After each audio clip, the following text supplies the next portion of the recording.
சிவாய.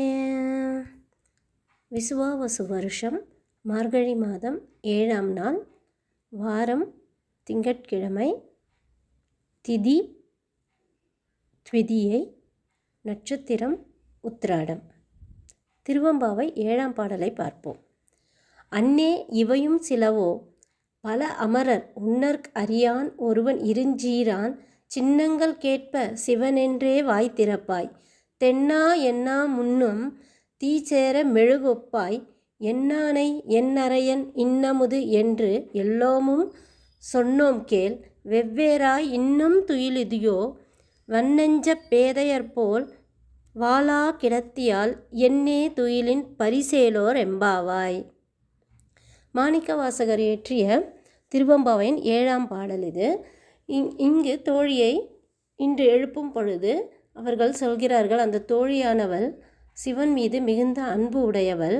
அவள் தேவர்கள் அமரர்கள் அனைவரும் சிவனை பற்றி அறிவதற்கு உயர்வான அந்த சிவனை பற்றி கூறும் பொழுதே அவள் உருகி விடுவாள். அவள் சிவ சிவ என்ற கூறிக்கொண்டே இருப்பாள். எப்பொழுதெல்லாம் சங்கொலி கேட்கும் பொழுது, உடுக்கை ஒலி, அதாவது சிவனை சார்ந்த எதை பார்த்தாலும், திருநீர் அணிந்திருப்பதை பார்த்தாலும், உடுக்கை ஒலியை கேட்டாலும், சங்கொலித்தாலும், இவைகளையெல்லாம் இந்த சின்னங்களை கேட்ட பொழுதே அவள் சிவ சிவ என்றே வாய் திறப்பாள். ஆனால் அது மட்டுமல்லாமல் தென்னாடுடைய சிவனே என்று கூறி முடிப்பதற்குள் அவள் மெழுகு போல் தீயில் விட்ட மெழுகு போல் உருகி விடுவாள். சிவன் என்று கூறிய பொழுது, சிவனை சார்ந்த விஷயங்களை பேசும் பொழுதும் அவள் உருகி விடுவாள். அது மட்டுமல்லாமல் இன்னமுது அமுதை போன்றவர் சிவபெருமான் என்னுடைய அரசன் என்றெல்லாம் கூறுவாள்.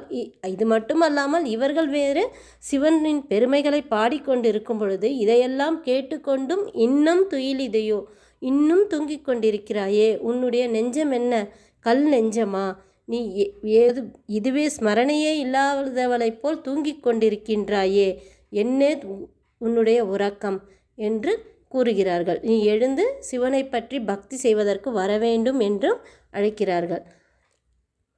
நாம் மீண்டும் இந்த பாடலை பார்ப்போம்.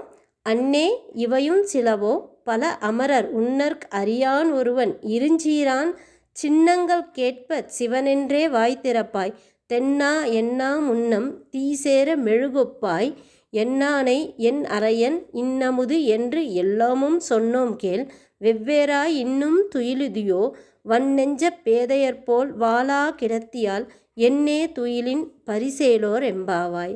திருச்சிற்றம்பலம்.